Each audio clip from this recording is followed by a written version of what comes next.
Hey guys, welcome back. So, some of you guys know that I'm a tracker, and I don't talk about it very much on camera because people come to this channel to get away from work, not to talk about it, right? But I'm going to go ahead and do this video on it just in case anybody's interested.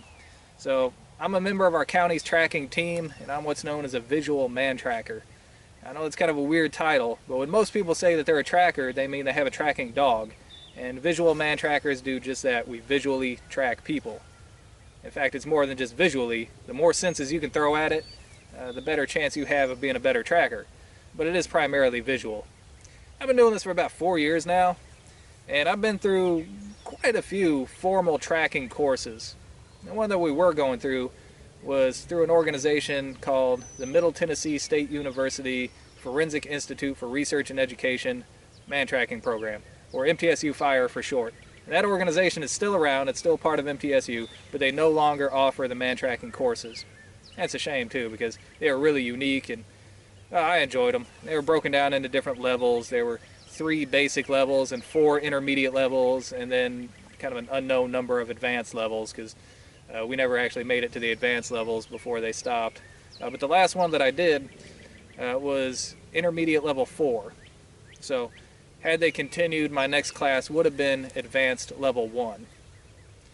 So anyways, the course that I went to this time was through the Government Tracker Institute. That's up in Kentucky. In fact, I have their card right here. There you go. The Government Tracker Institute and Spoorology Research. See their patch right there, which looks just like that one. There's the instructors on the back. Ty Cunningham and David Everhart. This is actually a very old card. This has David as a certified senior scout tracker. He's actually been a master tracker for many years now. But anyways, there it is. That's a course that I went through, and it was the most intense training that I've had up to this point. And here's why. So, all the training that we've had up to this point has all been team-based. And whenever we go out and track, we track as a team. And there's some really big advantages to team tracking. But this course up in Kentucky there, the Government Tracker Institute, is individually based. Based on the idea that you're going to be the only tracker on the scene. That was a big wake-up call. Because I thought I was a pretty good tracker. Well, it turns out I wasn't as good as I thought I was. I was just a really good team player. That's a huge wake-up call when it's just you and the tracks and nobody there to help you grind through it. And you've got to apply what you know in a practical way to get through it. And David spent a couple days with me just on that, teaching me some new skills and teaching me how to apply what I already knew in a practical manner so that I could actually hope to track something on my own. So that was a big wake-up call. Also, the level of training itself is just, well, it's just a different caliber of training, you know. MTSU was good, but they would kind of dumb things down to your skill level. David doesn't do that. Also, MTSU, they would throw out a couple little things, like you're walking through something like this, they might break a little something off there to get you used to looking up so you're not just looking at the ground the whole time. Well, that doesn't happen a whole lot in the real world. You kind of call that a flag whenever you have something hanging, do something like that. It's bent down. If there was green vegetation here, you could see the underside of the leaves. The underside is a little bit brighter. They call that a flag. Now that happens not very often. But anyways, David doesn't give you anything like that. If there's a flag there, it happened naturally. He doesn't throw out little bonuses so that you can reaffirm that you're on the trail. So, in all, it was just a lot more realistic, too. And all around, it's just a longer class than what I was used to. Even though I took 7 of the MTSU courses, they're only 3 days long each. This was a 5-day long class. And it was an intense 5 days. They cram a lot into that. Some days we didn't have a lunch break. Some days we didn't have any breaks. You definitely get your money's worth out of this class because you're going to do a lot in it. So, anyways, let me talk about the head guy here, Ty Cunningham. Now, he's one of the top guys in the tracking field. If you've been a tracker for any length of time, you already know who Ty Cunningham is. In fact, he's a top guy in a lot of different fields, like martial arts. Well, if you've been in the U.S. Marshal Service, I'm sure you've heard of Ty Cunningham too, because that's kind of where he came from. He was in the Marshal Service, he was in the military, back in the long-range reconnaissance patrols. That's where he started tracking at. But he's the one who literally wrote the book on forensic spoorology. I have that book. It's entitled Forensic Spoorology. Now that is the actual science of tracking. That book is his thesis, right? And that is what's taken tracking from an art or a trade craft or whatever you want to call it into an actual science that's used in court cases and other things like that. So with all that being said, after the course was over, David was nice enough to do a little bit of an interview with me. So here you go. Hey guys, welcome back. So I'm here with David Everhart, the Government Tracker Institute for Spoorology Research. If you could just give us a little introduction about how you got started in this and a little bit about your history. Back in the early 80s, I was in Wyoming, and the Platte County was having a lot of people go missing in Rocky Mountains, particularly on Black Mountain and mountain ranges around that. So they had two instructors come, one from Ohio and I think one from Oregon, to teach a 2-day tracking class to help Wyoming Game and Fish and Platte County help find some of the missing people, the hikers and the campers and the joggers and fishermen. So I took that class and moved back to Kentucky years later, and I was working in a suburb of Cincinnati, and I met one of the tracking instructors that taught me in Wyoming.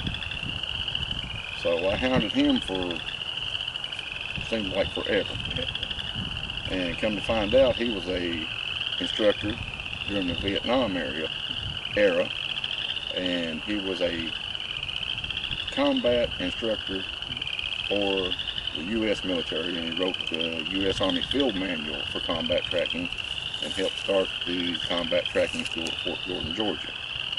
So I spent 4 years with him learning everything I could about combat tracking. All right, so how did you get started with Ty Cunningham? I found Ty Cunningham's thesis online, and it was about the science of man tracking. And he wrote a book called Forensic Spoorology, and he coined the word spoorology because it is the science of tracking, dealing with spoor evidence.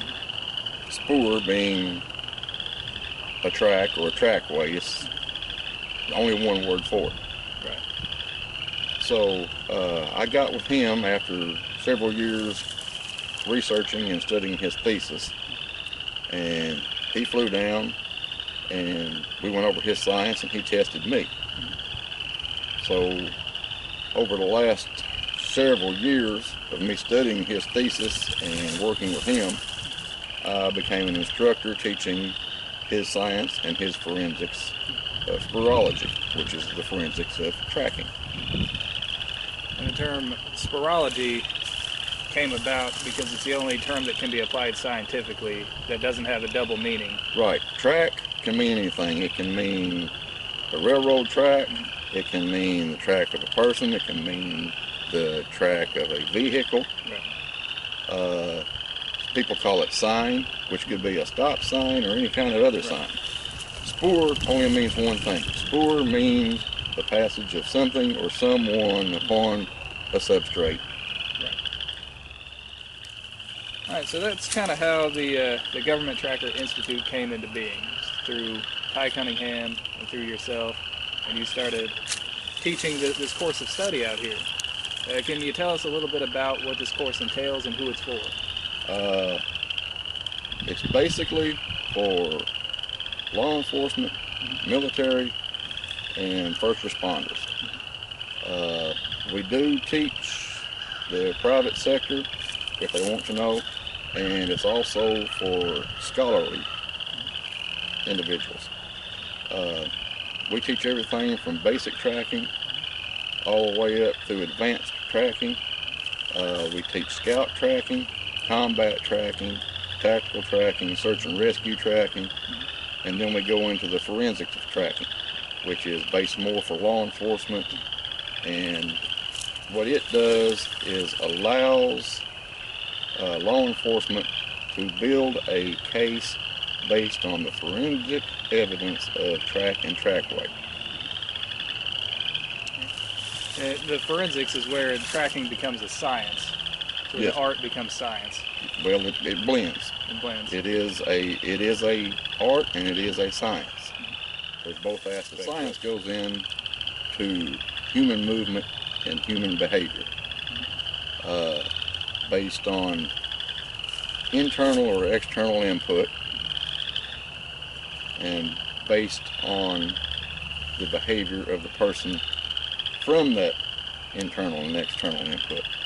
So behavior, when somebody moves, shows up in their spoor. All right, so that's what the program is all about. So I've been here for a week now, just finished the course, and if I could just tell a little bit about my experience here. When I showed up, I thought I knew how to track, but I didn't. I had to learn an entirely new methodology of how to apply what little bit that I did know that was realistic, and sort through some of the things that I thought I knew but really weren't practical. So we spent probably 2 days on that, just getting me up to speed, right? Close to 3, yeah. Close to 3 days. And then there's a tracking exam. Can you talk a little bit about what the exam is, the different levels? He took 2 exams. One of them was an apprentice exam where he has to track 300 meters in a set time limit, and he has to classify a certain amount of spoor, but he also has to stay on track. Then from there, we went ahead and done the Journeyman exam because he done so well on the apprentice. On the Journeyman exam, he's got a 1,000-meter trail with double the amount of spoor that he has to classify. And by classify, I mean each step produces what you usually call a track or spoor. Each of these spoor can be anywhere from a whole print to just where your foot impacts. So there's different classes of it. Class 5 could be just a rock turned over. A Class 1, you can see detail, a whole outline of a print, all the detail inside of a print from a shoe. So he had to classify all that. Plus, he had to relearn how to apply tracking, taking it from the step-by-step method to the point where he could look ahead and understand where the track line was and how to confirm it on the ground. Right. So the first part of the exam, the 300 meters, passing that will get you this patch, the apprentice patch. Yes. If you guys can see that there. So as you see, it says GT3A. Yep. Government Tracker 3 Alpha, which is 3 is your highest level and A stands for apprentice. Okay. And the Journeyman patch, similar, as you see, 4J. That stands for Government Tracker. The 4 is the 4th level. The J stands for Journeyman. Okay. And then the Scout Tracker patch itself, right here.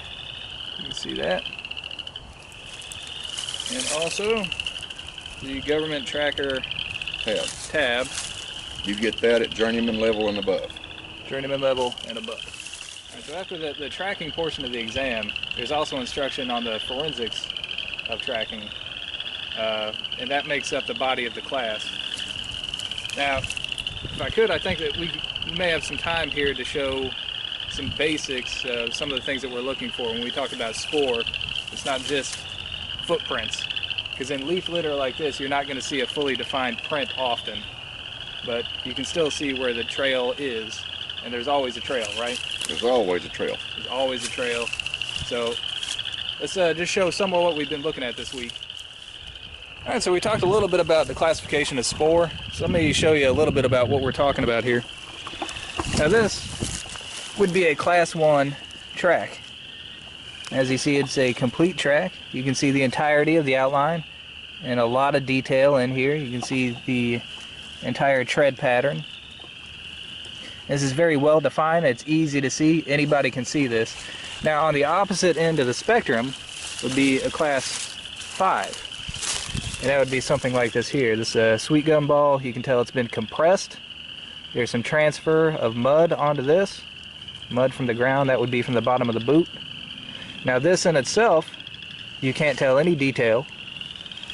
You can tell that it's been moved. It's been compressed down from where it was. And it can't necessarily be identified as human in itself.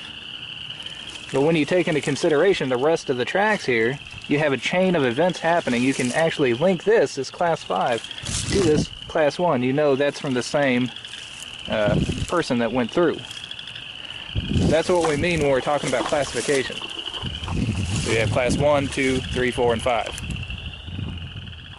Alright, so we have a hillside here. I know it's difficult to tell that it is a hill on camera, but you may be able to see a little darker shading in some of these areas here. This is where both of us walked down this trail.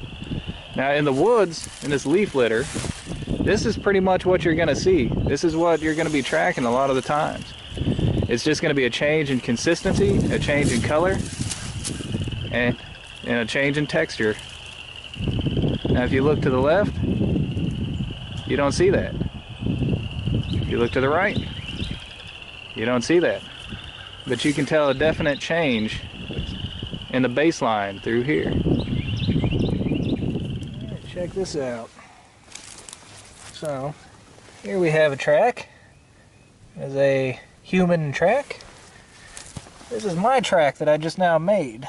I came up here, I saw this, and you can see the difference in mine, how crisp and clean that is, and how eroded and washed out this is. This track here is probably at least a week and a half old. Here's some more from that same subject, and you can even see some of the more detail in this one. Lots of deer tracks in here. A lot of the deer tracks are very fresh. This area is what's commonly known by trackers as a track trap. See, if you come through this area here, how muddy this is, you're going to have to leave a track behind. Now, if you're cutting for sign, if you're looking for somebody that's missing, this is a great place to start. Because if they come through here, you're going to see it. Look at that. And we got some dog tracks on top of the shoe print here. Step right here. Yeah. And lots of animal sign here. Alright, so there's a little snapshot into my profession. If you're interested in becoming a man tracker too, my best advice, to find a good tracking course and stick with it. Get all the information that you can. Take more than one course. You can learn a little something from anybody. It doesn't have to be the Government Tracker Institute. There's a lot of great training out there. So, if you guys want to learn a little bit more about tracking, if you want to see more videos on tracking, let me know in the comment section below. It's kind of an obscure field, and well, it's not a very big audience for it, so but I figured I'd throw it out there and ask anyway. So that's all the time I have for today. I hope you enjoyed it, and until next time, thumbs up.